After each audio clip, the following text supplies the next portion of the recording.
राजेश अपनी भाभी नीलम का लाडला था। नीलम भी राजेश को अपने बेटी की तरह प्यार करती थी। राजेश, लखनऊ वाले मामा जी ने तुम्हारे लिए एक बहुत अच्छा रिश्ता बताया है। लड़की बहुत अच्छी है, अब तुम शादी कर लो।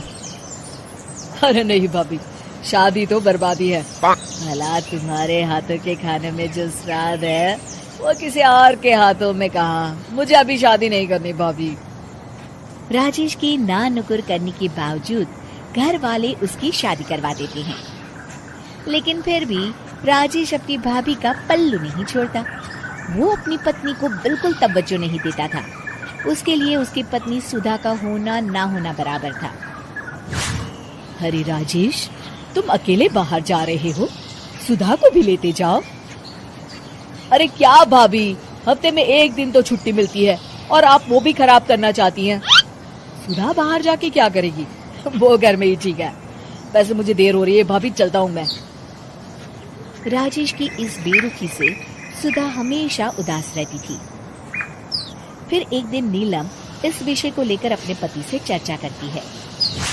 सुनिए जी, राजेश को कब अकल आएगी? वो तो सुधा की बिल्कुल कदर ही नहीं करता। अब आप ही बताइए, ऐसे कैसे चलेगा? तुम ठीक कहती हो, राजेश को सही रास्ते पर लाना ही पड़ेगा। चलो मैं तुम्हें एक उपाय बताता हूँ। फिर 2 दिन के बाद नीलम बाजार से खरीदारी करके घर लौटती है। ये लीजिए माँ जी, मैं आपके लिए नई साड़ी लेकर आई हूँ। बबलू, ये तुम्हारे लिए। नीलम सबके लिए कुछ न कुछ लेकर आती है। भाभी, आप मेरे लिए कुछ नहीं लेकर आई क्या? अरे राजेश, तुम क्या समझते हो, मैंने कोई बैंक खोल रखा है या फिर घर के आंगन में पैसों का पेड़ लगा रखा है? तुम हर बात के लिए मुझसे उम्मीद क्यों रखते हो?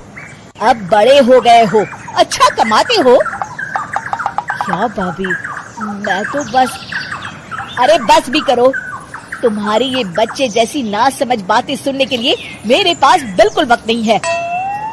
नीलम राजेश को झिड़क कर वहाँ से चली जाती है। राजेश अचानक अपनी भाभी का ये रूप देख असमंजस में पड़ जाता है। फिर एक दिन नीलम रसोई घर में खाना बना रही होती है कि तभी राजेश वहाँ आता है। भाभी, आज मैंने अपने बॉस से वादा किया है कि उनके लिए आपके हाथों का बना गाजर का हलवा लेकर आऊंगा। आपके हाथ से बने गाजर के हलवे में तो जादू है, जादू। मेरे बॉस तारीफ करते नहीं थकते। प्लीज अब जल्दी से बना दीजिए ना भाभी। नीलम राजेश के ऊपर भड़क जाती है।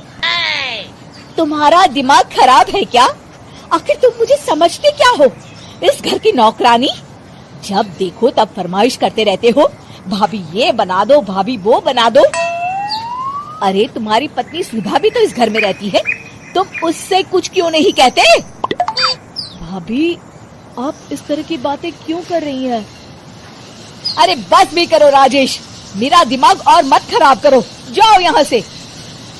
अपनी भाभी का इस तरह बेरुखी भरा बर्ताव देख राजेश को बड़ा बुरा लगता है और वो उदास होकर अपने कमरे में बैठ जाता है। तभी उसकी पत्नी सुधा वहाँ आती है। क्या हुआ जी, आप इस तरह उदास क्यों बैठे हैं?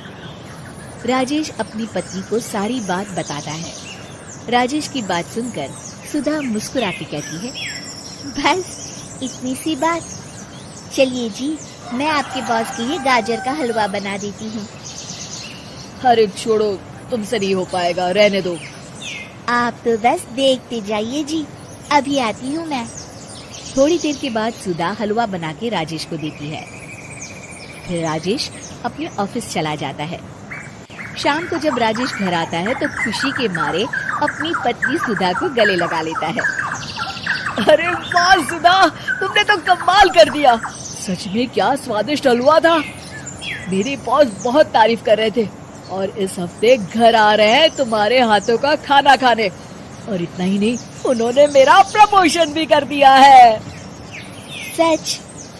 हाँ, मुझे माफ कर दो सुधा, आज तक मैं तुमसे गैरों की तरफ पेश आता रहा।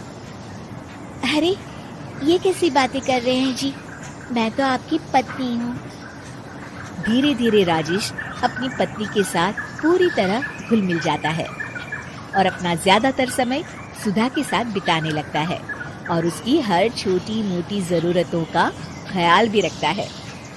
ये देख राजेश के भैया और भाभी बहुत खुश होते हैं। फिर एक दिन राजेश और सुधा बाहर से घूम कर आते हैं। राजेश, सुधा के प्रति तुम अपनी जिम्मेदारी समझो, इसीलिए मैंने तुम्हारे साथ ऐसा बर्ताव किया था।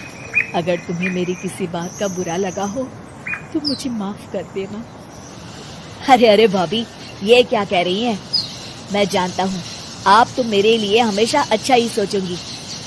आखिर आप वर्ल्ड की बेस्ट भाभी जो है। इसे कहते हैं अंत भला तो सब भला।